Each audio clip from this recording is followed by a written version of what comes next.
Oportuna al instante, mientras realiza sus actividades al mediodía.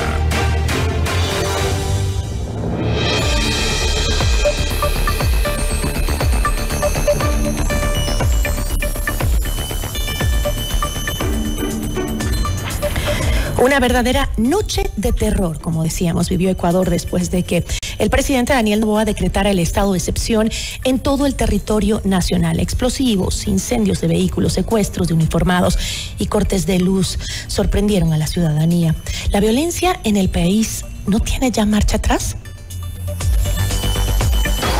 La entrevista a la carta, en diálogo directo con los protagonistas de los hechos. Nos acompaña a esta hora para analizar la situación Patricio Carrillo, exministro del Interior. ¿Cómo está, Patricio? Muy buenas tardes. Gusto saludarle, Gisela. Un gusto poder conversar con usted y a través de usted con los ciudadanos. Muchísimas gracias. Nuevamente tenemos un gobierno reactivo y no preventivo. Volvimos a escuchar las mismas palabras de que la escalada de violencia responde a las estrategias del gobierno contra las bandas y el narcotráfico.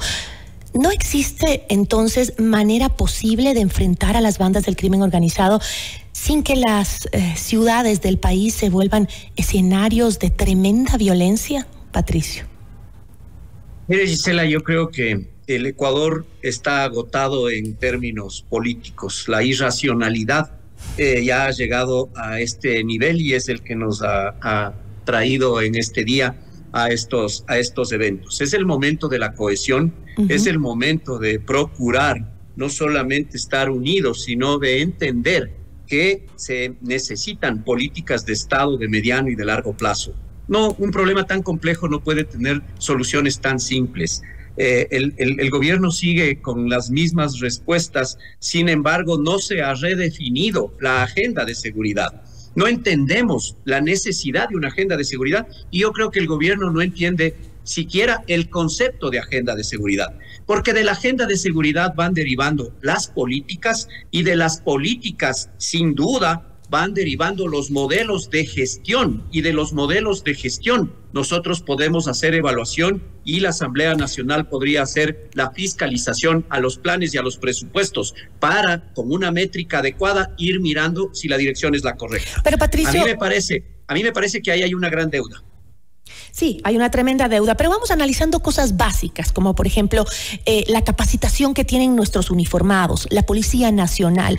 ¿Cuál es el real estado de la capacitación? Y le digo esto porque considerando que hay uniformados que han sido secuestrados en las mismas instalaciones de la policía, me refiero a un UPC, ¿esto quiere decir que las bandas delictivas hoy están mucho mejor preparadas que acaso nuestra policía, nuestras fuerzas del orden? Pero insisto, Gisela, ahí nuevamente, la solución no es tan simple ante un fenómeno complejo. El entrenamiento, la capacitación, el equipamiento, la doctrina que se le da a los uniformados queda absolutamente insuficiente ante la falta de una agenda de seguridad. ¿Qué es la agenda de seguridad? Ese es un documento de inteligencia estratégica que permite, a través de un análisis prospectivo, identificar no solamente factores de riesgo y amenazas, sino también la probabilidad de ocurrencia ante las decisiones políticas que se tomen. Esto no está existiendo y las políticas, por consiguiente, inexistentes de defensa, de inteligencia, política criminal, política de seguridad ciudadana, política de rehabilitación social, política de exterior. Hoy estamos convocados a una consulta. Yo creo que la única vía que encuentra ahora el Ecuador ante el agotamiento que tenemos, ante la desconfianza en las instituciones, es la posibilidad de revisar el contrato social vía constituyente. Más allá de cualquier cosa, no hay otro mecanismo para reformar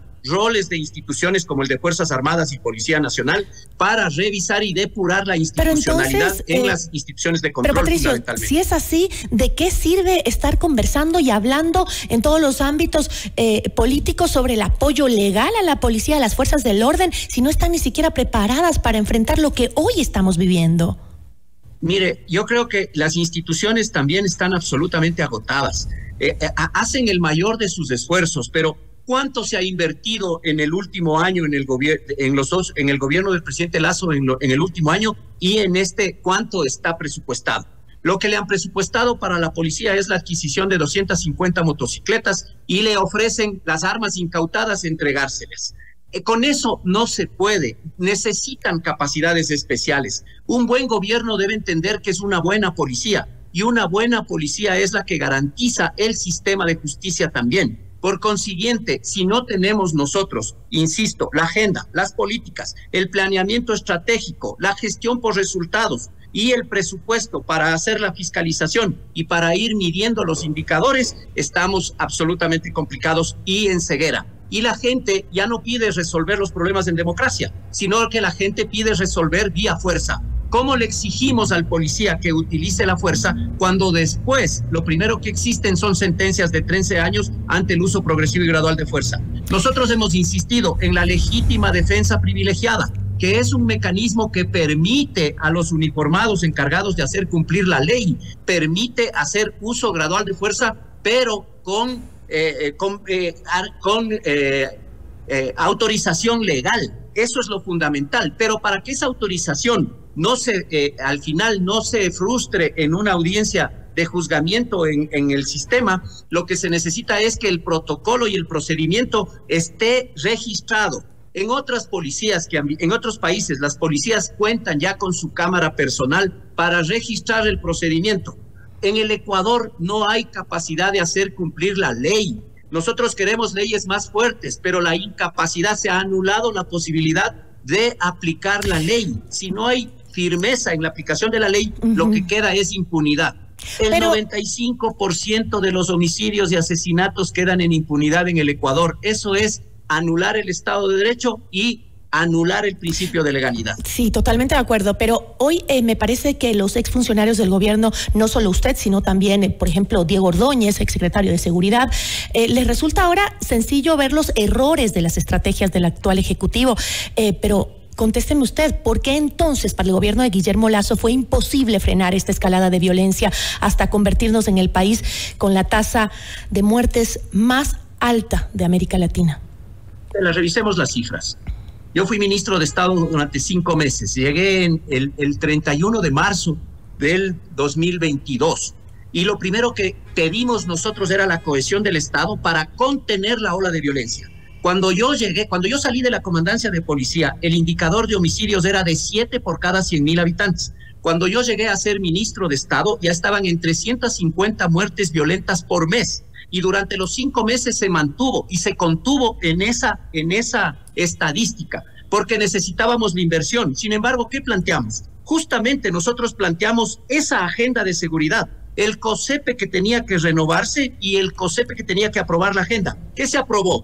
Como amenaza para el Estado ecuatoriano, el narcotráfico y el terrorismo. Y el narcotráfico no fue algo que nosotros pedimos que la amenaza sean las economías ilegales, porque no es solo el narcotráfico, es la minería ilegal, es la trata de personas, es el tráfico de armas, es el contrabando, es un sinnúmero de mercados criminales de alta rentabilidad. Se aprobaron los 2 ministerios y cada ministerio con una política de convivencia para la prevención y una política exterior que permita a través de acuerdos bilaterales y multilaterales llegar a esta doble criminalidad para que se pueda aplicar las leyes que hoy se están demandando, como por ejemplo la ley de extinción de dominio y la ley de extradición. Se aprobó un documento que yo lo tengo, que el presidente Lasso lo planteó, que es estrategias integrales para la seguridad y la paz. Este documento, que deben tenerlo ahí, no lo quieren aplicar. Además, nosotros tenemos el Plan Nacional de Seguridad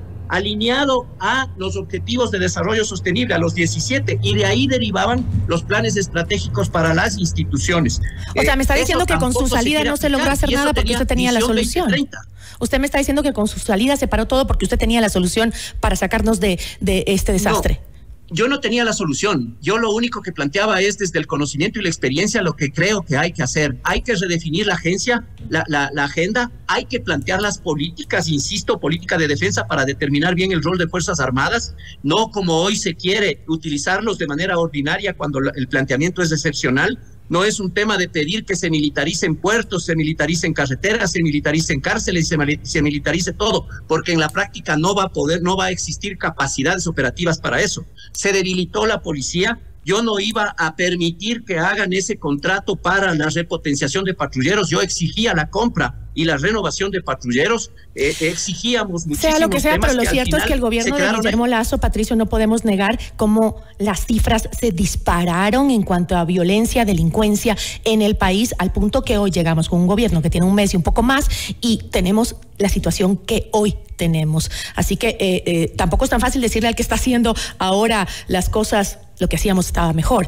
Pero en todo caso, yo creo que... No es eso lo que estoy diciendo, Gisela. Yo estoy diciendo y estoy haciendo un llamado a la cohesión. Pero esa en cohesión es importante. Tiene que haber una comprensión.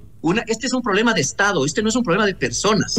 Debemos entender que la sociedad ecuatoriana ya no confía en ninguna institución y eso es un agotamiento del contrato social. Hay que redefinir muchísimos temas y esto, lo que han hecho comunicacionalmente muchos operadores de la mafia es deslegitimar personas, sacarlas de los cargos y que todo esto vaya en un despeñadero. A ver, pero por ejemplo, usted lo ha dicho claro, ¿no? Esto no es un proceso que va a durar un día o que va a ser de un día al otro. Esto tiene que ser muy largo, tal vez incluso décadas nos va a costar para poder mejorar en algo la situación de criminalidad que estamos viviendo. Sin embargo, hay cosas que se pueden hacer que dicen algunos analistas. Por ejemplo, yo digo, ¿no será posible una coordinación, por ejemplo, entre el municipio de Quito y el gobierno central para prevenir a los hechos de violencia en contra de la ciudadanía cuando se hacen traslados a las cárceles? Eso tampoco se hizo, por ejemplo, cuando usted era ministro, el coordinar con los gobiernos seccionales, con las alcaldías y el gobierno cuando se decide hacer un traslado de PPLs, porque lo que explotó la violencia, como en el gobierno en que usted era ministro y hoy en día, es justamente ese traslado de PPLs que altera a todas las cárceles del país, porque obviamente no tenemos el control y tampoco lo teníamos antes. Mire, Gisela, yo le voy a hay evidencia y le voy a hacer llegar. Nosotros hicimos con varios municipios, cerca de 45 municipios, asambleas para justamente definir la política de convivencia que quedó establecida y está establecida en la cooperación y la coordinación que tienen que existir con los municipios. Pasa por revisar el modelo de gestión preventivo, pasa por revisar un sinnúmero de circunstancias, porque la política pública es eso, es un conjunto de acciones que cambian una realidad social. En eso se trabajó. No es que estoy tratando de defender un gobierno, estoy tratando de que la sociedad ecuatoriana entienda cómo funciona un sistema de crimen organizado y aquí no se quiere poner un contrasistema. Aquí lo que se quiere es que siga el desgobierno, la desesperanza para que los mismos que se creen dueños de la verdad regresen a gobernar. Este es un tema, sin duda, que hay una estructura política que maneja todo esto. Esa irracionalidad política ¿cómo? Está llevándonos a estos indicadores. El crimen organizado, Gisela, tiene 3 estructuras: la criminal, la económica, financiera, empresarial y la política. Y parece que mucho más organizadas que nuestros gobiernos. Todo. Y por eso se necesita un gran diálogo nacional a través, yo no sé si es necesaria la enmienda o la reforma vía consulta o una constituyente, pero es importante, por ejemplo, ahora esa cohesión. Ok, pero por ejemplo, ¿qué es lo que está pasando? ¿Cuál es la situación que no logramos conocer la realidad de nuestras cárceles? Por ejemplo, las autoridades no nos cuentan la realidad de lo que pasa en las cárceles. Y lo mismo ha pasado en los últimos gobiernos. No hay ningún tipo de control, nunca lo tuvimos. El gobierno, cuando usted fue ministro, tampoco tenía el control de las cárceles. ¿Cómo es posible que se necesite recién ir haciendo un censo penitenciario, por ejemplo, que no se sepa quién está dentro y quién no en las cárceles de nuestro país? ¿Por qué no se logró hacer eso, por ejemplo, mientras usted... Eso no es básico, digo yo. Vea, Gisela, nosotros entendemos perfectamente la necesidad de, primero, colectar el dato, clasificar el dato, caracterizar y conceptualizar un fenómeno. ¿Qué pedimos? Nosotros hicimos el registro migratorio, nosotros hicimos el censo penitenciario, nosotros, además de estos 2 mecanismos que son fundamentales para entender, llevábamos registro de lo que estaba sucediendo. Y con eso se presentaba como insumo de política pública. Pero ese insumo de política pública ¿me puede confirmar? Es el que no se aplica después. Ya, pero ¿me puede confirmar en este momento... el Estado ecuatoriano tiene registros para saber a ciencia cierta quién se encuentra dentro de la cárcel? No, yo no puedo confirmarlo eso, pero Lo que le digo es que cuando hicimos el censo penitenciario, nosotros ya identificamos varias falencias. En ese gobierno y en esa administración se impulsó, por ejemplo, la formación de 1.500 agentes penitenciarios. Hoy quieren construir más cárcel. ¿Y con qué talento humano van a poder gestionar al interior de los centros penitenciarios? Entendemos cómo es la seguridad física, que necesita tecnología, o entendemos que el problema más grave de las cárceles es el manejo procedimental para los beneficios penitenciarios, para la ubicación de presos, para el régimen disciplinario y para todos los beneficios que encuentran los grandes caporales ahí. ¿Cómo y quién decide que vayan a los centros penitenciarios? Por eso estamos diciendo que si queremos una vía de salida para la depuración y para la reestructuración de instituciones, es vía constituyente, porque la enmienda a través de la Asamblea Nacional o la reforma que podría plantearse parcial a través de la consulta popular termina también siendo insuficiente. El Ecuador necesita ir más allá ante un problema serio y complejo que tiene. Sí, ¿cómo empezamos a ir más pero allá? No solamente la Policía Nacional, hay que depurar todas las instituciones, hay que depurar Sercop, hay que depurar aduanas, hay que depurar la UAFE, hay que depurar el SRI, hay que depurar las instituciones especialmente de control financiero, porque en la economía ilegal está el problema. Mire, Gisela, se habla de que entre el 8 y el 10% del Producto Interno Bruto tiene que ver con economías que devienen de mercados ilegales. Si un punto del PIB representa 45,000 empleos, quiere decir que el crimen organizado en el Ecuador tiene 500,000 de empleos que son base electoral, y que esos son los que al final terminan poniendo legisladores que retrasan la calidad de las leyes que necesita el país. Por eso no tenemos registro de ADN, ley de inteligencia, ley de contrainteligencia, ley de extinción de dominio como mecanismo de decomiso anticipado para restarles poder económico a los criminales, ley de extinción de dominio. Todo eso se ha retrasado, y esos indicadores que el Ecuador es el único país de la región que no tiene, son los que nos han devenido en estas crisis de inseguridad. Sigue costándome entender cómo con tanta información, Patricio, usted no logró mejorar la situación y el gobierno... Porque soy una sola persona y se necesita una voluntad política usted fue enorme. Gobierno. Y ustedes saben que en la Asamblea Nacional hay un poder. ¿Por qué no dejaron posesionarse a Patricio Carrillo en la Asamblea Nacional? ¿Usted cree que es por un tema legal? Es un tema político, porque no les interesa las soluciones. Les interesa que cada vez el Ecuador vea más profundidad y aparecer ellos como los redentores. Con eso me quedo. Le agradezco muchísimo. Gracias a usted, Gisela. Buenas tardes. Una buena tarde. Patricio Carrillo, exministro del Interior. Notimundo a la carta. 60 minutos de noticias actualizadas. Conducción Gisela Bayona.